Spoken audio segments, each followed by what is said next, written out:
Hey guys, I got in the new Streamlight TLR-7X to take a look at. They just introduced these at SHOT Show 2024. This is a multi-fuel light. It can use your typical CR123A battery, or it can use this new battery that Streamlight has came out with. It is called the SL-B9. And it's going to be USB rechargeable, which I believe that's what mine actually came with. There's a couple different models you can get it with or without the battery, but I can see a USB cable, and I think that's the SL-B9. But it's a 500 lumen light. It's the same as the old TLR-7. It's just this one accepts rechargeable batteries now. But so yeah, as we can see there, rechargeable batteries. It's going to come with high and low switches, so both sets should be in the package here. And what's kind of cool about this is that you can actually run a high on one side, a low on the other side, if you would prefer something like that. Or so ambidextrous. Let's see. So it's got the safe off feature, which basically means you just turn the head a little bit. IPX7 waterproof. Only weighs 2.6 ounces. Comes with a bunch of different keys for different types of guns and stuff. Whether you have a Glock rail or a Beretta or Smith and Wesson, different rail slots, and a lifetime warranty on it. But I figured we'll do a real quick unboxing. We'll go over all the features and specifications. We'll kind of see what that 500 lumens looks like, inside the house, outside. Get to the range, make sure everything functions fine with it, and then we'll give some thoughts on it. All right, we'll pull everything out here.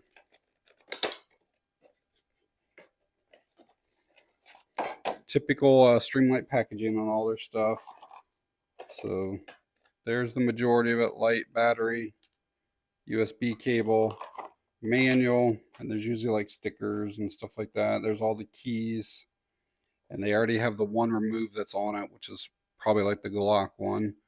But you can see it says Universal 2 in 1913. So there's different ones you can put on there.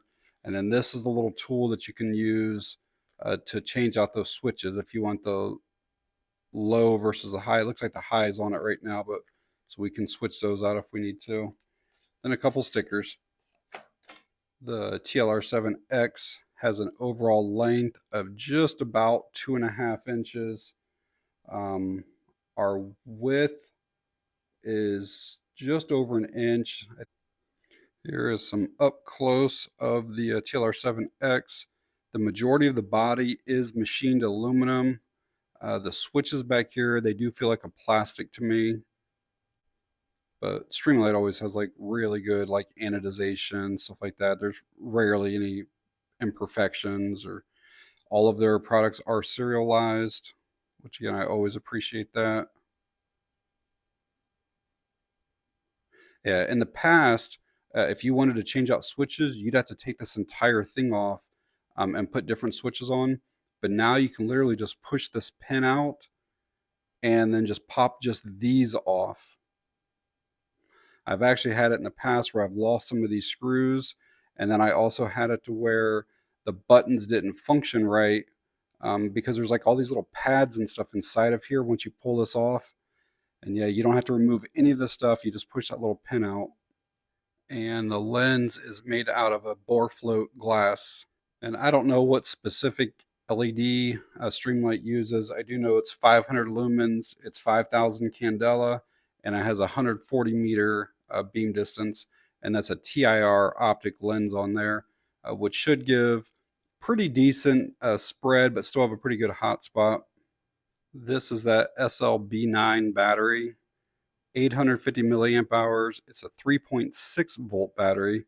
And then you can see the charging port right there, and that is Type C. And if you compare it just to a standard CR123A battery, you really cannot tell any difference in size or anything. They look identical. But a standard is 3 volts. Typically, when you have a higher voltage, it'll give you more lumens or output, but it doesn't say that anywhere in the information I could find. Everything just says 500 lumens. This little battery is rated for 500 charge cycles, And what that means is that for you to fully discharge it and then fully recharge it, it should last at least 500 cycles. And sometimes it doesn't necessarily mean that it's just junk after that. It means that maybe you don't get quite the longevity. Like if it normally lasts an hour or whatever, it might only last for 40 minutes. Um, but the other thing is if you don't allow it to go all the way down to zero, like let's say, you know, you allow it to get to 40% and then you recharge it, it'll last way more than 500 cycles. And if it is completely depleted, it does take about 2.5 hours to fully recharge it. I don't know what percentage of charge that battery is shipped in, but we'll go ahead and throw it in here. You probably should charge it fully up first, but I'm sure it's got some juice in it. So somewhere on there, it'll tell you the direction of your positive. And again, it's O-ring sealed there. You can see that. That's what allows for your waterproofness. And then you can also see where it shows like a kind of circle and a filled in circle there. That's kind of like your safe mode. And you'll feel like a click. It's almost like a detent that's there. And so like if you don't want it to come on, you go beyond that. And when you click it, nothing happens. And then if you want it to come on and you feel a click right there, and the light is pretty simple. We basically have two normal modes. You're going to have a momentary where you just basically hold the button, gives you light. When you're ready for it to shut off, you just release the button. The second way is a constant on, and you can just tap either button here and it turns it on. And again, you can see there's a pretty nice hot spot there. And 500 lumens should be plenty for most situations. And that's basically it. Again, just momentary or constant.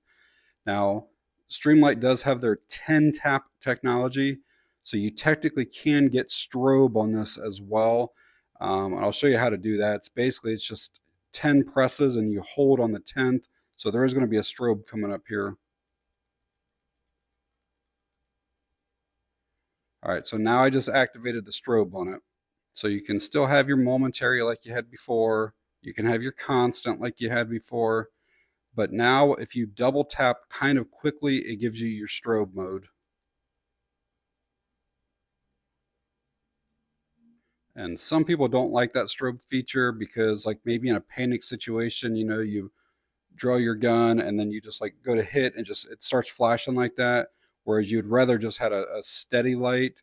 So that's why Streamlight gives you the ability to enable or disable it. And to get it back to where strobe's not there, you do the same thing. Basically press 9 times, then on the 10th you hold until the light shuts back off again. And that whole process takes like 2 seconds. Like I just disabled it again. So now if I hit it, nothing happens as far as strobe goes. I'm gonna get this mounted to something here in a minute. Here's kind of like a little guide that tells you like if you have a Glock, you should use this key. If you have a Sig Sauer, should use this key. And for those of you that aren't familiar, different pistols have different size of their rail slots. And this right here is what goes into that slot. I'll show you another one for comparison. So let's just look at those and you can see how much wider or thicker that is versus that universal one that's on there right now. So again, different guns would take that. Yeah, hopefully that shows up okay for you. I may be showing you guys a few different guns, but all guns have been safety checked. There's no ammo anywhere on the table. Magazines are empty. Guns are safe. And I also want to say that adding a flashlight to any type of gun does not modify the gun. It doesn't make the gun do anything different than what it did before. So when you go to mount this, it's pretty easy. You basically just undo the screw right here, and then this is spring loaded. And then you basically just line up that key right there with your rail slot, and then just push the thing on, and then tighten this back down. You probably need to go a little more than finger tight, maybe like a coin or something like that to get it like really secure on there. If you mount this and then you still have a little bit of play, you probably don't have the right rail slot in there. I'll try to show you guys some close-ups here. So let's say I go to put this on, and can you see how there's a little bit of extra space in there? That probably means that there's a better rail for this particular gun. And so again, you can look at these and then you can see how much wider these things get. It's like when you look at that one, it's pretty skinny from like front to back, but then that one gets much thicker. And so really you can just kind of play with these and just kind of see, okay, if I tried this one here, how does that one fit into that rail spot? There's almost no play with that one right there. How about that one? That one fits in there really well too. So you just kind of have to see, like, for your particular gun, and they don't list every single gun in the world on that little T thing. So yeah, you just kind of have to like figure out which one kind of works best for you, to where you don't have a lot of play. And again, this universal one, I could definitely use this on this pistol. It will work fine, but there are better fitting ones. Again, you can see that there's a little bit of play right there. But once I cinch that down, that wouldn't really be an issue, but they give you different ones so they have an exact fit for you. I brought out this Ruger here to show you that between like that last rail slot and where my trigger guard starts to curve there is about 1.125 inches. And this will not even come close to being able to reach that and to mount that. Right there is where I need to go. So you probably need, I'm guessing, at least 1.5 inches between where that rail slot's going to be. Yeah, it's definitely over. That's almost like 1 3/4 inches. So you do have to have, enough rail space to mount something like this. Brought out a couple more guns, have all been safety checked, just to kind of show you guys again. Like, this is like 1.25 inches, and this probably will not fit. Nope. So I mean, we're talking like probably Glock 19 size and bigger is what this TLR-7X is going to fit. Taurus G3C, again, I don't think it'll fit on here. Yeah, that's definitely not going to fit. That's like 1.25 inches as well. So any of these like subcompacts, it's not going to work with. You definitely have to have something Glock 19 or bigger. And the last one I'll show you guys is a Beretta PX4 Storm. This one, it's close. It's somewhere like 1.5 inches or so. Let's see if this will fit on here. I'm not sure. That does go up in there. So this one would work. And again, this has a 4-inch barrel. So that's probably what you're looking at for something like this, is something that has a 4-inch barrel or bigger. But as you can see on this Beretta, it does fit up to that trigger guard just about perfectly. It still gives you plenty of room to get your finger through there without any type of obstruction or anything like that. And if you put the low switches on, you wouldn't even have that little bit sticking through. The low switches come right along through here. It's really just a preference thing though, on what style you prefer. The low ones, you have to bring your finger down further to get to the actual switch, which does take, a fraction of a second longer. But here, you can be up here along your slide. You can slide off right onto the switch, or your offhand, can come down to the switch pretty easily. One thing I didn't mention earlier when I was talking about these keys and stuff is, let's say you do want to switch this out to make sure it's a really good fit on your pistol. So the whole process is pretty simple. You basically just pull this all the way out. You take this key out, you put in the other one, and then you put this bolt back through. But in order for this to be spring loaded, there is a spring in here, and there's like this little C-clamp type thing in here. And I've actually lost these out of other lights before. And Streamlight actually includes extra ones in this package, just in case you lose that. The ones that I've lost, the light will still clamp onto my rail okay.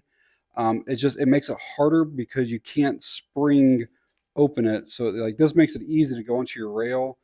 And the ones that I've lost, I basically have to take this almost all the way out and then try to like guide it up. And it's just the spring is way more convenient. The spring also makes it a little bit safer when you're mounting and dismounting this, which you probably should be having an unloaded gun anyways, but you can bring your hand underneath to mount that, and your hand or fingers never get in the way of your muzzle. So I am going to get that battery fully charged up before I show you guys the nighttime shots. You can leave the light actually mounted, obviously, when you need to charge it. You do have to take that back off, and then you will have to tip that to get that battery back out of there. I will say that the SL-B9, it is I don't know if it's the wrap that's on it, but it's definitely a little bit of a tighter fit. In fact, it doesn't even slide down in there. You have to actually kind of push it in. Therefore, it doesn't slide back out. You do have to kind of shake it a little bit to get it to drop out like that. Whereas like a regular CR123A, see the difference on that? Like it just slides in and out pretty easily. Try to give you guys an idea of what the Streamlight looks like inside the house.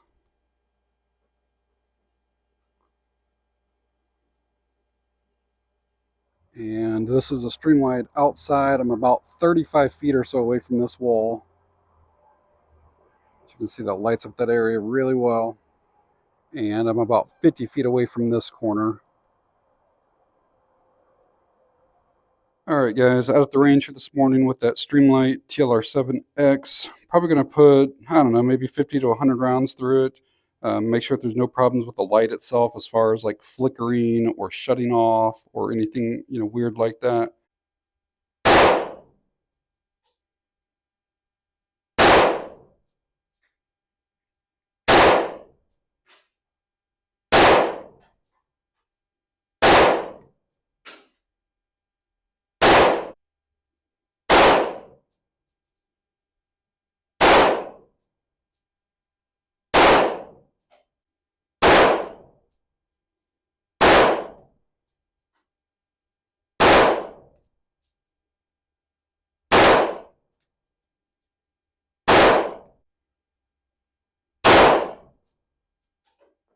All right, guys, back from the range with that TLR-7X. I'm going to share some thoughts with you guys. Put like 100 rounds or so through it that morning. There weren't any type of malfunctions with the light at all. There was no flickering, didn't shut off. Streamlight always puts out really good products. One thing I will say is that it was well below freezing that morning, like probably 22, 23 degrees. And I was there close to 2 hours, and the little lithium ion battery didn't have any troubles at all. I know some people are concerned about like when it gets below freezing, does that affect the performance of the lithium ion versus the lithium battery? And there were not any issues at all. And I don't think I even showed it earlier in the video of the light working with a regular lithium CR123A battery. So let's do that real quick. And as you can see, it works perfectly fine. So some of my thoughts on the TLR-7X is that it's very small, lightweight, compact. You can see that it barely basically sticks out beyond your muzzle. It's obviously designed to go on pistols, but you could run this on a rifle if you wanted to. I think this would be good for concealed carry. Again, there's a lot of holster options already available for the TLR-7 platform, and the light's no different than what it was before. The output, hopefully you're able to tell from the night shots, but 500 lumens is plenty enough lumens, especially for concealed carry. I like that you can use multiple battery types with it. Just keep in mind that with the rechargeable, you're only going to get about an hour of runtime versus at least an hour and a half with the CR123As. I like that when the battery's dead, that you can change it out without having to remove the light from your pistol. I like how easy that mounting system is. Like it literally just takes a second or two to put it on your pistol. And if you want to switch it out to another one, it's easy, obviously, to do that as well. Like that it has that safe mode. So like if I have this in my range bag, I can just turn this a little bit, and then I don't have to worry about the buttons getting accidentally hit or turned on or anything like that. I like that they include the high and the low switches and how easy it is to swap them out now. You just literally push that pin out. And again, you can run high on one side, low on another side if that's what you prefer. Probably my only complaint with it is that there's not a whole lot of room right here to really kind of tighten this down onto your rail. And I can't get it completely tight. I had to use a screwdriver between the 2 or 3 different guns that I tried it on. I just can't get my finger in there quite well enough to really kind of get that cinch down good. And there was still a little bit of movement on my rail. So a coin, the back of a maybe 9mm, um, or obviously a screwdriver, something like that, uh, may be necessary for you. So at the time of me recording this video, which is Saturday, February 17th, these are just now starting to hit the shelves at some stores. I think Bass Pro has them, Cabela's, maybe a few other places, and they're like the $140 to $150 range. They also make a Coyote version. So I would say if you already have one of the TLR-7 models, it's probably not worth paying for the upgrade to this version.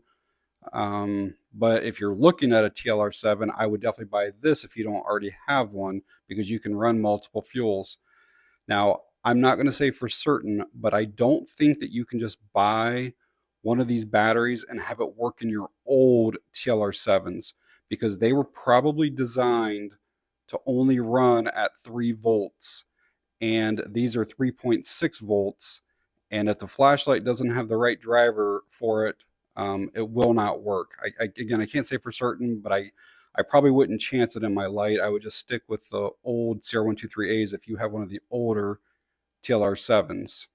So I will leave a link to Streamlight's website if you want to find out more information on the TLR-7X. And then when they are available on Amazon, I'll leave a link for that as well.